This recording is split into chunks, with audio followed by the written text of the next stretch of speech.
오늘 은혜 받으실 말씀은 잠언 4장 10절에서 15절까지 말씀입니다. 잠언 4장 10절에서 15절까지 말씀을 다 같이 봉독하겠습니다. 내 아들아 들으라, 내 말을 받으라. 그리하면 내 생명의 해가 길리라.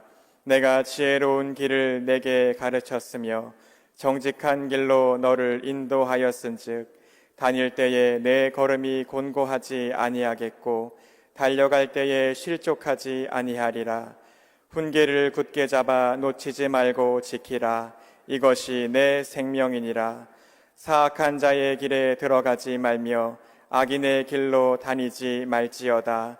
그의 길을 피하고 지나가지 말며 돌이켜 떠나갈지어다. 아멘. 할렐루야. 우리 옆에 분하고 인사합니다. 하나님 우리와 함께 하십니다. 예수님 이름으로 축복합니다. 예수님 이름으로 사랑합니다. 당신에게 좋은 일이 일어납니다. 믿으십니까? 오늘 말씀의 제목은 믿음의 걸음입니다. 함께 따라 하시겠습니다. 믿음의 걸음. 믿음의 걸음. 대한민국의 국력이 굉장히 높아졌다고 그렇게 이야기를 하고 국제사회에서도 그렇게 인정을 받고 있습니다. 모든 각 분야에 대한민국의 많은 사람들이 활약을 하고 또 인정을 받고 있는데 아직까지도 국제사회에서 크게 두각을 나타내지 못하고 있는 부분이 수학 쪽이고요. 그리고 건축 부분입니다. 우리가 수학을 너무 어렵게 접근을 하고 생각을 하고 어렵게 생각을 하지만 백악관 참모들의 학력 백그라운드를 보면 수학과 출신이 굉장히 많아요. 근데 우리나라는 거의 없더라고요. 수학을 굉장히 중요함에도 불구하고 그렇게 크게 중요하게 여기지 않고 있기 때문에 아직도 한국의 학자들이 수학 교수들이 세계에서 크게 인정을 받고 있지 못하는 부분이 수학 쪽입니다. 건축은 프리츠커라고 하는 그 큰 건축상이 있는데 아직도 우리나라는 그 상을 받은 건축가는 없어요. 일본은 중국은 꽤 많아요. 그런데 허준이라고 하는 교수님이 수학의 노벨상이라고 불리는 필즈상을 수상해서 큰 화제가 되고 주목이 되었습니다. 현재는 프린스턴대 교수로 재학 중인 굉장히 젊은 교수님입니다. 그분이 2002년 8월 29일 서울대 후기 학위 수여식에서 축사로 한 말이 크게 화제가 되었습니다.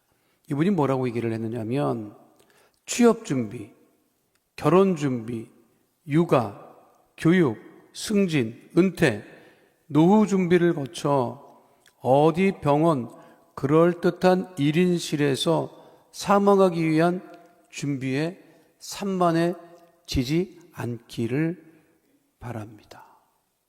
그러니까 우리나라 사람 가만 보니까 잘 먹고 잘 살고 자기 혼자 잘 되기를 바라고 그렇게 살다가 결국은 돈이 많아서 1인실 병상에서 죽어가는 것이 그게 꿈처럼 지금 여기고 있다는 게 한국 사회가. 그러면서 얘기를 합니다. 무례와 혐오와 경쟁과 분열과 비교와 나태와 허무의 달콤함에 길들지 말길. 의미와 무의미의 온갖 폭력을 이겨내고 하루하루를 온전히 경험하길. 그 끝에서 오래 기다리고 있는 낯선 날을 아무 아쉬움 없이 맞이하길 바랍니다. 라고 서울대 후기 학위 수여식에서 그렇게 이야기했습니다. 어느 사람이 유명해지거나 성공하게 되면 그 사람이 어떤 과정을 밟았나 하는 것에 관한 관심을 갖게 됩니다. 그것을 발자취 또 발걸음이라고 얘기를 합니다. 우리 인생은 내가 여기 서 있는 우리들이 지금 이 상태로 있는 것은 두 가지예요. 어떠한 발걸음을 걷고 왔느냐 하는 것이 지금의 나를 만들었고, 동시에 내가 어떤 걸음을 하고 살아왔느냐 하는 것을 나를 규정하는 것과 같습니다. 그 모든 사람이 자기 인생의 발걸음을 가지고 있고 말걸음을 가지고 있는데, 우리 하나님의 자녀들은 하나 더 믿음의 걸음을 가지고 있어야 한다고 하는 것이죠. 우리가 걸어가야 하는 믿음의 걸음은 곧 발걸음과 말걸음과 믿음의 걸음이라고 하는 거예요. 먼저 발걸음에 관해서 함께 은혜를 나눠보도록 하겠습니다. 함께 따라가겠습니다. 발걸음. 내가 걸어온 발걸음은 그 자체는 남아있잖아요. 내가 60을 살고 70을 살았으면 내가 이제껏 걸어온 길이 얼마나 많겠어요. 근데 그 자체는 찾아볼 수가 없습니다. 남아있지도 않습니다. 2002년 여름 미국 텍사스는 가뭄이 극심했습니다.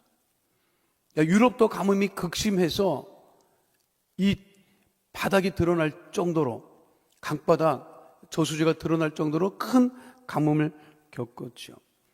가뭄으로 바닥이 드러난 텍사스 한 국립공원 바닥에 놀라운 발자국이 발견됩니다. 그동안에는 물 아래에 있었기 때문에 확인되지 않았는데 공룡의 발자국이 드러난 거예요. 전문가들이 발견된 발자국을 근거로 해서 공룡의 무게를 추정해 보니 44톤이었어요. 44톤의 그 거대한 공룡이 어디를 가고 있었던 것일까요? 그리고 그 공룡은 어디로 사라진 것일까요? 내가 걸어왔던 발걸음, 그 발걸음 하나하나가 나를 만들었는데 그 발걸음은 흔적도 자취도 찾아볼 수가 없습니다. 그러나 내가 걸어왔던 그 발걸음으로 말미암아 내가 오늘 이곳에 있는 것입니다. 이스라엘 백성들이 애굽에서 나와서 광야에 40년을 걸었어요. 근데 그 발자국을, 지금도 그 광야에 가면 그 발자국을 찾아볼 수가 없어요. 근데 그 과정을 거쳐왔기 때문에 가나안 땅에 들어갔고, 그리고 지금의 이스라엘 나라를 건국했던 것입니다. 내가 걸어왔던 발걸음은 어떤 발걸음일까? 성경은 우리에게 어느 발걸음을 가라고 말씀하고 있는 것일까? 시편 1편 6절은 분명하게 말씀하고 있죠. 함께 합니다. 무릇 의인들의 길은 야훼께서 인정하시나 악인들의 길은 망하리로다. 그러니까 의인의 발걸음을 말씀하고 계시는 거죠. 악인의 발걸음으로 쫓아가지 말아라 라고 하는 것이에요. 그 실향민했던 우리 아버지, 그때 텔레비전만 틀면, 그때는 그게 이 유행가였어요. 지금은 이제 다 달라져 갖고, 요즘 어른들은, 요즘 젊은 아이들 노래 들으면 노래인지 아닌지 구분도 못하고 뭐 이런 노래를 듣나 싶은데, 그 친구들이, 젊은 아이들이 옛날에 부모님들이 들었던 음악을 들으라고 하면 이런 꾸질 음악을 듣느냐고 그렇게 반응해요. 근데 제가 어린 시절에는 텔레비전만 이렇게 틀면 TV에서 오늘도 걷는다마는 정처 없는 이 발길 엄청 나왔습니다. 이 노래. 나그네 소름이라고 하는 가사 불러드리니까, 오늘도 걷는다마는 정처 없는 이 발길, 지나온 자국마다 눈물 고였네. 선천과 고동소리 옛님이 그리워도 나그네 흐를 길은 한이 없어라. 타간 땅 밟아서 돈지 10년 넘어 반평생, 사나이 가슴속엔 한이 서린다. 황혼이 찾아들면 고향도 그리워져 눈물로 꿈을 불러 찾아도 보내. 그럼 어른들이요 굉장히 공감했다고. 이 나그네 소름이라고 하는 것에. 그때만 해도 예수 믿는 사람이 많지 않았던 시절이었어요. 그렇게 고생하는 발걸음, 나그네 소름을 가지고 왔지만 그 걸음이라고 하는 것이 무엇이겠습니까? 그래서 그 한평생을 걸어온 발걸음에 자신을 비춰보면 자신이 정말 아무것도 아니라고 하는 그런 것을 깨닫는 발걸음이 아니라, 우리의 믿음은 죄인의 발걸음, 악인의 발걸음을 쫓아갈 것이 아니라 하나님이 기뻐하시는 의인의 발걸음을 쫓아가야 된다고 하는 거예요. 이 10월입니다. 조금 있으면 단풍 들어요. 단풍 보러 엄청 다닐 거라고. 그 단풍을 쫓아다니는 발걸음이 영원하지는 않아요. 단풍이 한 10일 정도 되면 아무리 고운 단풍도 떨어지게 되는 것입니다. 며칠 전 뉴스에서 아주 흥미로운 그 기사를 발견했습니다. 바이든 대통령 가족 사이 비밀이라고 하는 기사예요. 현재 미국 대통령 바이든. 그 바이든 대통령 가정사에 비밀이 있다는 거예요. 무슨 비밀이냐? 바이든 대통령의 할아버지와 아버지는 알코올 중독자였답니다. 미국이 땅덩이가 확 크기 때문에 흩어져서 생활을 하잖아요. 그러니까 재미가 없어요. 미국은 사실 재미가 없는 나라가 미국입니다. 진짜 재미없어요. 우리나라처럼 이렇게 밖에 나가면 재미있지가 않아. 하도 넓은 데 흩어져 살아가지고요. 일단 재미가 없어요. 그런 얘기를 하잖아요. 외국 사람들이 한국은 재미있는 지옥이라는 거예요. 한국 사회는 재미있는 지옥이라. 지옥인데 재밌어. 유럽은 부쿠라파 재미없는 천국. 생활은 천국 같은데 재미가 없어. 근데 한국 사람은 재미있는 지옥에서 살아가고 있는 거예요. 그러니까 미국은 땅덩어리가 넓으니까 흩어져 살면서 뭐를 하느냐? 술을 그렇게 마셔요. 통제가 안 되는 거예요. 그것이 뭘로 바뀌었느냐? 마약으로 바뀐 거예요. 왜 미국 아이들이 스포츠에 열광하느냐? 술 먹지 않고 담배 피지 않고 약하지 않으려면 나가서 운동을 그렇게 한다고. 그래서 스포츠가 그렇게 인기가 있는 것입니다. 그럼 바이든 대통령의 백그라운드 가정사를 찾아보니까 할아버지 아버지 다 알코올 중독자예요. 근데 바이든은 달랐어요. 바이든은 자기 자녀들에게 뭐라고 얘기를 했느냐? 성인이 되기 전까지는 절대로 입에 술을 대지 말아라. 그거를 지켰습니다, 바이든. 근데 알지만 바이든의 아들도 결국은 술 때문에 넘어지죠. 바이든 대통령이 아이스크림을 그렇게 좋아해요. 아이스크림을 그렇게 좋아합니다. 왜 좋아하나 추정을 해보면 술을 멀리하기 위해서 대용품을 찾은 게 아이스크림이었던 것 같아요. 그러니까 술을 대지 않는 대신 아이스크림을 그렇게 좋아합니다. 아이스크림을. 그런데 그 기사의 내용이 뭐냐면 바이든은 어설프게 술을 가까이 하지 않은 것이 아니라 가만 보니까 자기 아버지하고 술 친구인 가까운 친척이 있어요. 근데 바이든은 그 친척과 절연합니다. 관계 안 합니다. 만나지도 않습니다. 왜?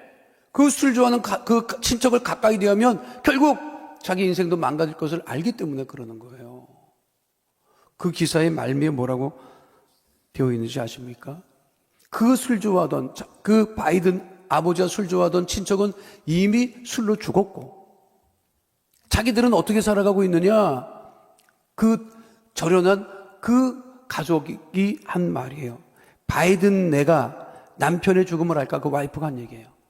바이든 가족이 우리 남편의 죽음을 알까? 그들은 백악관에 살고 우리는 이동용 차량 주택에 살고 있는데 술 먹으면 결국 그렇게 된다는 거예요. 그 발걸음을 쫓아가면 그렇게 된다는 거예요. 주인의 발걸음을 쫓아가면 결국 주인이 되는 거고 악인의 발걸음을 쫓아가면 악인의 발걸음을 쫓아간다는 거예요. 하나님의 자녀들이 어떤 발걸음을 우리가 가야 할 것입니까? 지나온 발걸음은 중요하잖아요. 앞으로 나아가는 발걸음이 중요한 거예요.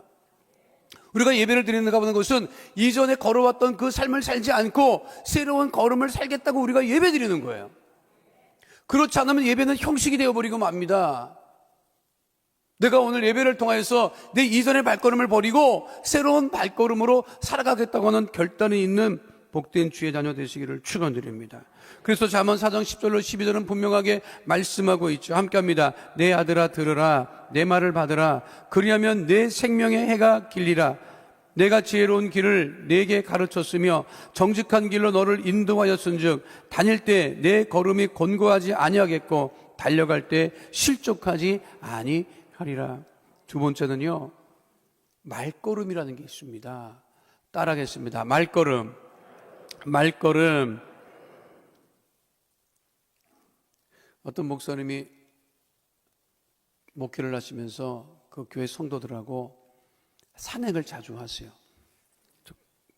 춘천에서 목회하시는 목사님인데, 그래서 그 토요일만 되면 성도들과 함께 산행길을 나섭니다. 근데 분명 먼저 앞에 출발을 해서 갔는데 도착해 보니까 당신하고 어떤 장로님하고 두 분이 제일 늦게 도착을 했더라는 거예요. 출발할 때는 내가 제일 앞서서 그리고 장로님과 함께 갔는데 왜 뒤쳐졌지? 봤더니 대화를 한참 한 거예요. 그래서 그분이 뭐라고 했느냐면 내 발걸음이 말걸음을 쫓아가지 못했다, 그렇게 표현한 거를 보고 제가 큰 교훈을 얻었어요.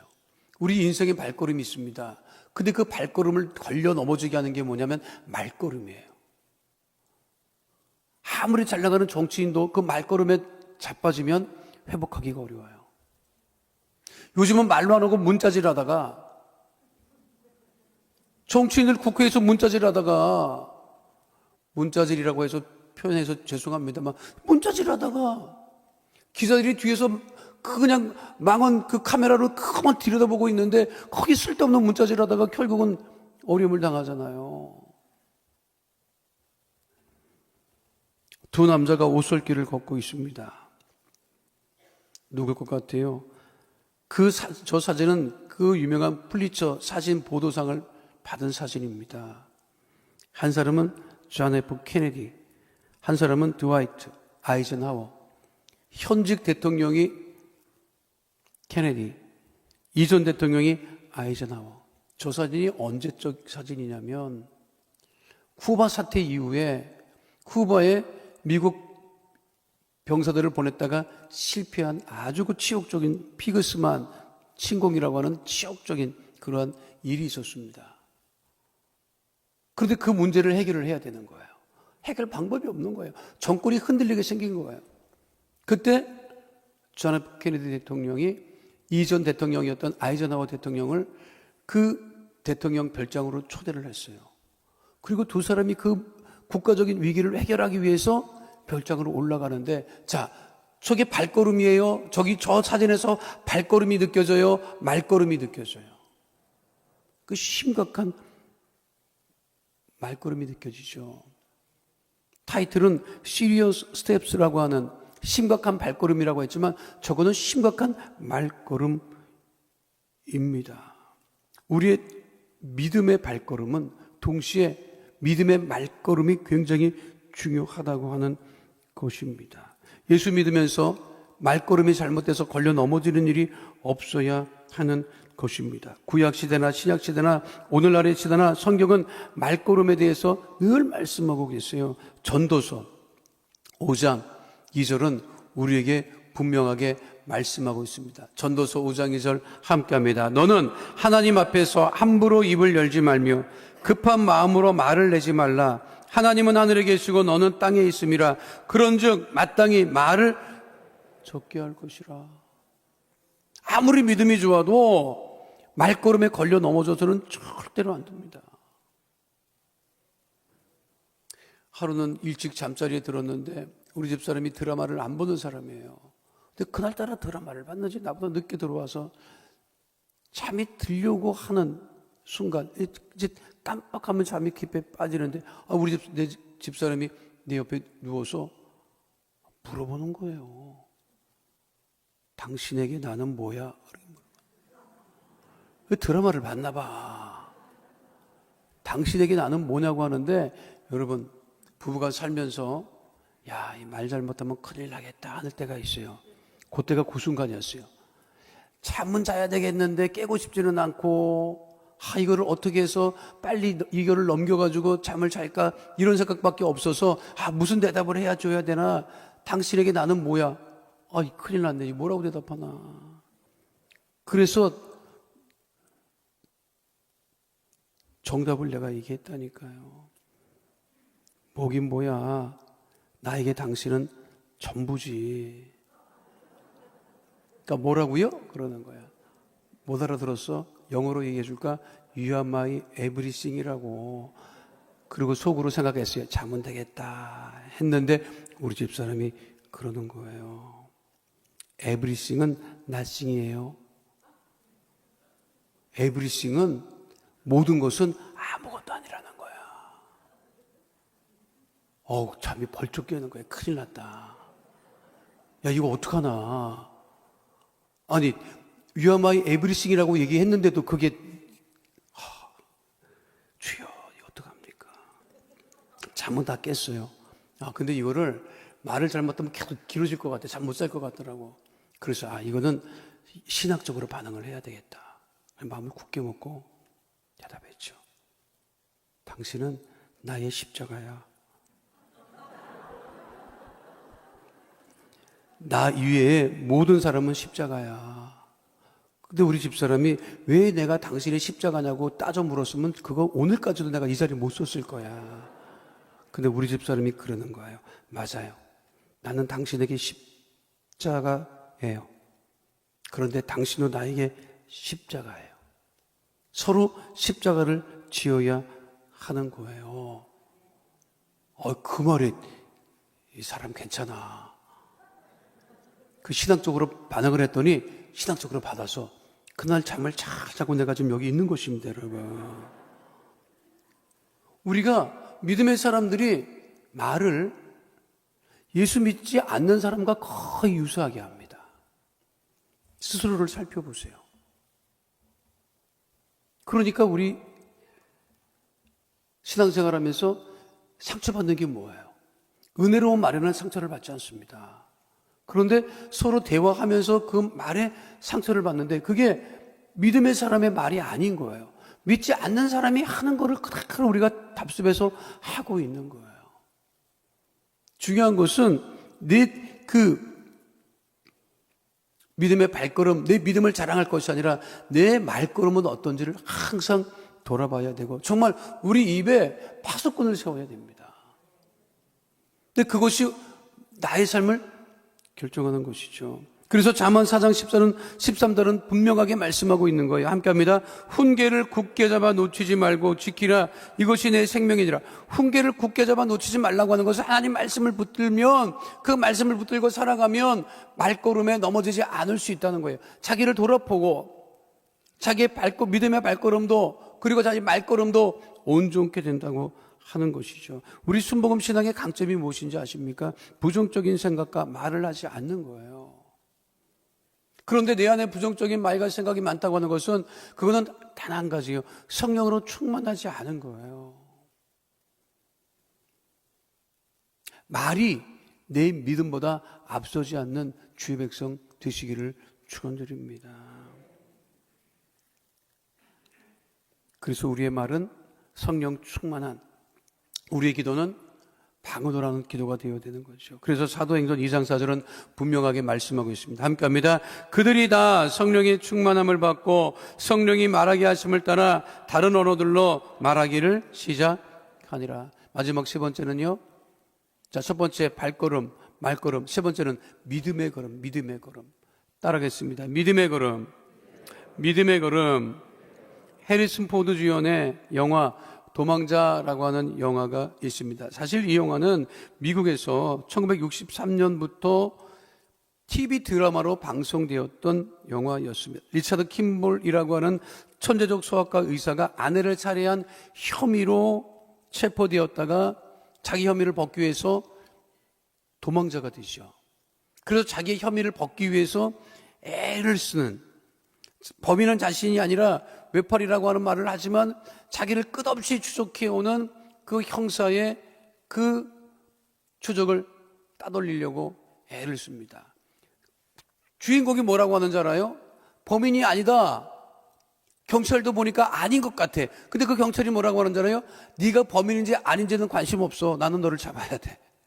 끝까지 쫓아와요. 그 영화에 보면 그래서 그 벗어나기 위해서 그 높은 댐에서 떨어지는 그러한 장면들이 이게 도망자예요. 도망자. 안 죽었으니까 걱정하지 마시고 죽었으면 영화가 되겠어요.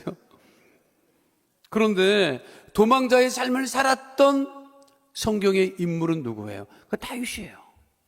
사울이 그렇게 자기를 죽이려고 쫓아다녔고 도망쳤고 망명자의 삶을 살았고 뭘 잘못해서가 그런 것이 아니라 그럼에도 죽이겠다고 덤벼드니까, 왕이 죽이겠다고 덤벼드니까 도망자, 망명자의 삶을 살았고, 이웃 족속에 기대서 찾아들었더니 그 왕이 하는 말이 제 위험해.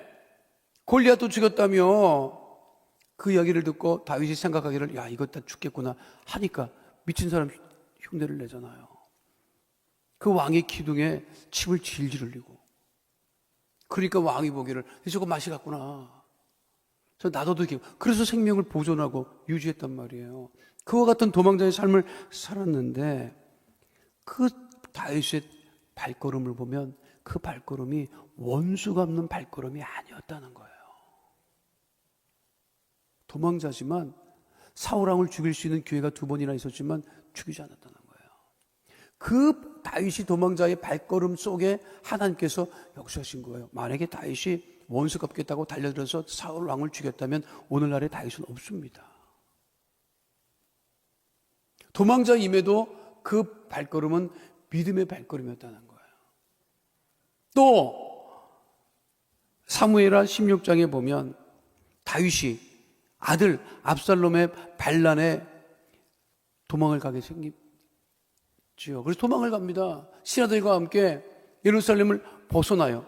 그런데 한참을 얼마나 처량하겠습니까? 아들에게 그 군사적인 반란에 지금 도망을 가는 입장이 처량한 입장이 되었는데 베냐민 지파의 시므이라고 하는 사람이 그 다윗과 그 일행을 보면서 욕을 해요. 사무엘하 16장 5절에 이런 말씀이 있습니다. 함께 합니다. 다윗 왕이 바후림의 이름에 거기서 사울의 친족 한 사람이 나오니 게라의 아들이요 이름은 시므이라. 그가 나오면서 계속하여 저주하고. 그러니까 함께 있던 병사가 내려가서 저 죽일까요? 목을 벨까요? 그랬다고요. 그 왕한테 그러면 되겠어요? 그런데 다윗이 자기를 저주하는 그 시므이를 죽이겠다고 할 때 뭐라고 말하는지 아십니까? 사무엘하 16장 11절로 12절 말씀 함께합니다. 또 다윗이 아비새와 모든 신하들에게 이르되 내 몸에서 난 아들도 내 생명을 해하려 하거든 하물며 이 베냐민 사람이랴. 야훼께서 그에게 명령하신 것이니 그가 저주하게 버려두라. 혹시 야훼께서 나의 원통함을 감찰하시리니 오늘 그 저주 때문에 야훼께서 손으로 내게 갚아 주시리라 하고. 손대지 말아라. 저 사람이 나를 저주하고 있다. 그런데 그 저주하는 그 소리를 하나님께서 들으시고 나를 긍휼히 여기시고 나에게 손을 베푸실 것이다. 그게 다윗의 말걸음이에요. 우리는 나에게 좀 원치 않은 말을 하면 그냥 속으로 몇 번을 쳐 죽인다고. 몇 번을 쳐 죽이지. 왼수를 삼고 안 보려고 하고. 여러분, 안 보고 싶은 사람은 꼭 본다. 그거 신기해요. 중학교 다닐 때 나를 괴롭히던 그 놈이 하나 있으면 그 놈, 고등학교, 다른 반 가면 그 반에 가면 또 딴 놈이 날 괴롭혀. 어디든지 나를 괴롭히는 놈은 어디든지 있어. 교회도 마찬가지예요. 아니, 세상은 안 보면 그만인데 교회는 일주일에 한 번씩 꼭 봐. 이야, 그런 사람일수록 예배 열심히 나와. 서로 예배 열심히 나서 서로 보는 거예요. 괴롭지? 제가 그 이민교회 있을 때 그 교회가 입구가 하나밖에 없었어요. 입구가 딱 하나야. 근데 한 번은 새 신자가 왔더라고. 근데 그 다음 주 안 나와요. 그 왜 안 나옵니까? 그랬더니 그 교회 문이 한 짝이어서 내가 안 나간다.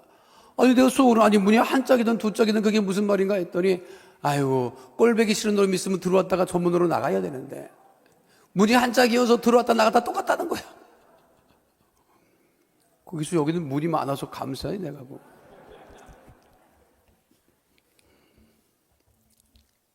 중요한 것이 있습니다. 나를 향해서 비난을 하고 내가 원치 않는 말을 듣는다 할지라도 그거를 악으로 갚아서는 안 된다는 거예요. 다윗과 같은 그러한 발걸음, 말걸음이 우리의 믿음의 걸음이 되어야 한다고 하는 사실을 잊지 마시기를 축원드립니다. 사실 설교는 제가 이렇게 하지만 이 말씀은요, 이게 우리 교회 학교 다닐 때부터 다 들었던 말씀이고 찬양했던 말씀이에요. 내 발이 가는 곳을 조심해. 우리 찬양, 애들 지금 찬양 열심히 한다고. 내 입이 하는 말을 조심해. 위에 계신 주께서 사랑스레 보시네. 내 입이 하는 말을 조심해. 애들한테 지금 가르칠 게 아니더라니까. 이 찬양을 내가 매일같이 해야 될 것 같아. 우리 성도들한테. 자, 결단하시기 바랍니다. 내 믿음의 발걸음이 어떠한가? 나의 말걸음이 어떠한가? 나의 발걸음과 말걸음이 그 위대한 왕이라고 하는 다윗을 닮아가고 있는가? 혹시 내가 주의를 하다가 봉사를 하다가 신앙생활 하다가 원치 않는 말을 듣고 비난을 받는다고 하면 그것 때문에 내가 복이 있겠구나 그렇게 믿으시고 그 믿음의 걸음에 흔들림이 없는 하나님의 자녀들이 다 되시기를 축원드립니다.